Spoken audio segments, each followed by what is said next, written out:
This lesson I'm going into is called "Is the Law Done Away With?" Okay, I'm going into this again. It's revised, and I'm gonna go into a more in-depth study. So, others that believe that the law is done away with, maybe they will come out of that delusion, and not to belittle anyone, but uh, you know, it is impossible for us to be lawless in trying to live holy. Okay, and the first thing I'm going to do is show you some of the things that's written in the law that it's considered. Well, I hear, well, it's common sense not to kill. It should be common sense, but it wasn't then. All right, and even during Noah's time when he got drunk, and, I asked myself, and I actually prayed and asked for the understanding. Was did Noah sin when he drank the wine and got drunk? He wasn't. It wasn't a law written about getting drunk at the time. So therefore, he was not in any sin that he knew about. Okay, and it is not. And once the law was written, then to be drunk with wine is considered a transgression of the law, is a sin. That's First John chapter 3. Okay. All right. Now, in Exodus chapter 16, verse 27, it goes. I'm gonna go into some of the things that's the law. Okay. Uh, Exodus chapter 16, verse 27 says, "And it came to pass that there went out some of the people on the seventh day, for to gather, and they found none." Okay. And the Lord said unto Moses, "How long refuse to keep my commandments and my laws? See, for that the Lord hath given you the Sabbath. Therefore he giveth you on the sixth day the bread of 2 days. Abide ye every man in his place. Let no man go out of his place on the Sabbath day," or the seventh day. So the people rested on the seventh day. So you notice on the Sabbath day, there wasn't, when they went out to go eat or find to gather food, there was none at all. Okay. First, I would like to say that, in the commandments, it says, "Remember the Sabbath and keep it holy." Okay. Now, this is the 10 Commandments, and we're breaking that. Even the 10 is already seem like it's a problem with people to even follow the 10 Commandments, let alone the laws itself. All right. And I say this a lot, and there are others, people that I know that will tell you that if you follow the 10 Commandments, that's hanging the law, everything. Okay. Of course, now today we're under grace. So if you have to work on the Sabbath day, then go work. It is common sense to understand that God will understand that you have to work and make your money, to make ends meet. He don't want you to be poor out in the street, or I'm trying to follow the Sabbath. And that's why Christ came so you can really understand what the laws mean. That's why Christ, when you read in Matthew's, when the ox, God gave the example, if the ox is in a hole, shall you not get it out because it's not the Sabbath, the Sabbath day? So it's okay to do good works on the Sabbath. And in modern times today, it is okay for you to work on the seventh day if you have to. Let me make that clear. If you have to work on the seventh day, then you're under grace. If I have to cut my beard off at a job that I work, then I am under grace. But in Leviticus, it tell you, do not round the corners of thy beard or mar the top of your head. You don't supposed to shave your head unless, of course, you will see that being done if you have leprosy or anything of that nature. Okay. So I'm just giving an example of how, I guess in an introduction of how we should keep the laws. We, people fight me on this all the time. They believe they can eat whatever they want.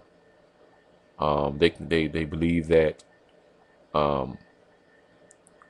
they would say, well, Christ is the end of the law, and I'm gonna go into understanding of what that means, and I will go into understanding of how they use certain scriptures to say that you're not under law anymore. Okay. All right. Leviticus chapter 11, verse 45 says, Leviticus chapter 11, verse 45.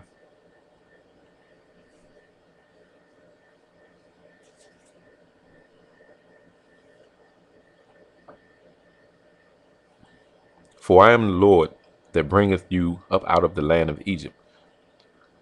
Okay, to be your God, ye shall therefore be holy, for I am holy. So first of all, God is giving you a description of how you should be. And I'm going to take my time on this. So, you know, those that believe, or oppose this information can maybe understand what's really said, because I'm not saying anything. I'm just reading it and I'm going to interpret what the Most High says in his word. Okay. It says, for I am the Lord that bringeth you up out of the land of Egypt to be your God. Ye shall therefore be holy, for I am holy. So he's telling you, be like me. That's what the Most High is telling you in Leviticus. Verse 46, this law of the beast and of the fowl and of every living creature that moveth in the waters and of every creature that creepeth upon the earth, to make a difference between the unclean and the clean, and between the beast that may be eaten and the beast that may not be eaten. Okay, so he's going to give you an example. Now, we understand what the unclean meats is. Shellfish. You don't supposed to eat shellfish. It's an abomination. When you read the scriptures, you can look up my playlist, and I go through those scriptures. Okay, and of course, you don't supposed to eat, the swine, for it is unclean to you. And I want to make that clear, that when the scripture said it is unclean to you, not saying that that beast is not perfect. God made it. It's perfect. It's perfect in what it do. Satan is perfect in what he do. He's a perfect evil deceiver, liar, and a killer. He's perfect in what he does. Is he good? Is he good for you? No. That's why God made the description. He said, for it is not good for you. It is unclean to you. Okay. Let's go to Numbers chapter 5, verse 29. Numbers chapter 5, verse 29. Now we understand that like, it should be common sense, right? That, jealousy is a sin.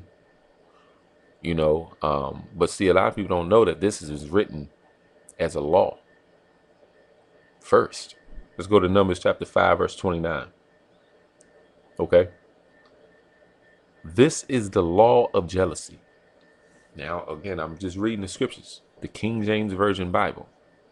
This is the law of jealousies.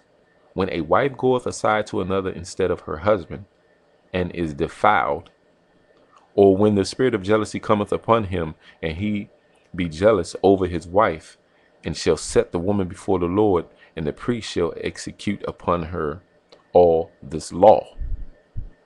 Then shall the man be guiltless from iniquity, and this woman shall bear her iniquities. Now, I didn't write this Bible. So, first of all, we understand there is a law for jealousy. So how can you say that we're not under law anymore? Okay. And in the New Testament, it tell you jealousy, lying, cheating, fornication. This is envy, which is jealousy. This is all of Satan, because it's against the laws of God. Okay. Let's go to Isaiah chapter 25, verse 5.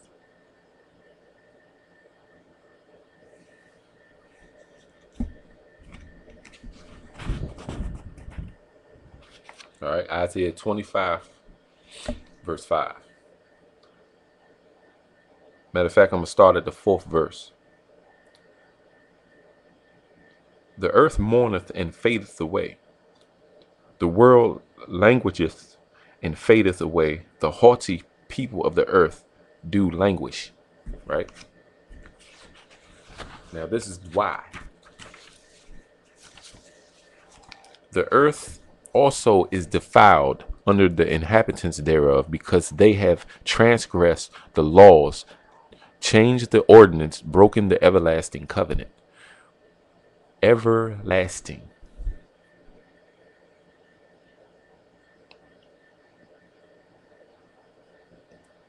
Self-explanatory.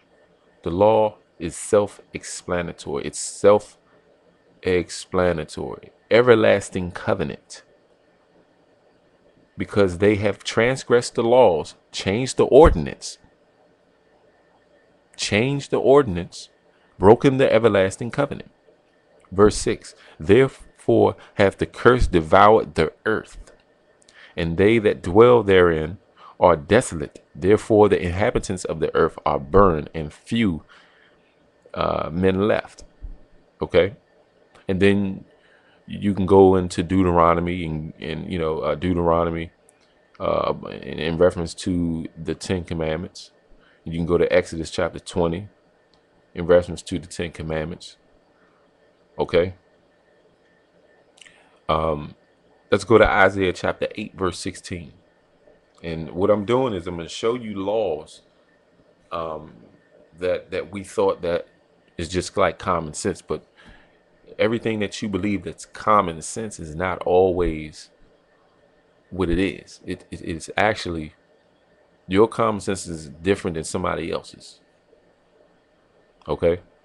Isaiah chapter 8, verse 16. And many among them shall stumble and fall and be broken and be snared and be taken. Bind up the testimony, seal the law among my disciples. The scripture in Isaiah 8, chapter 8,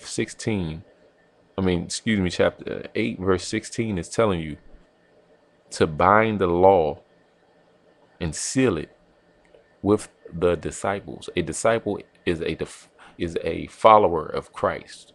Today, in the Old Testament, you were following God himself as the actual nature of God himself, the Spirit. Okay? Bind up the testimony, seal the law among my disciples. Okay? Now, I just wanted to read that so you would see how the laws, it's impossible for the laws to be done away with. All right? Look out for part 2.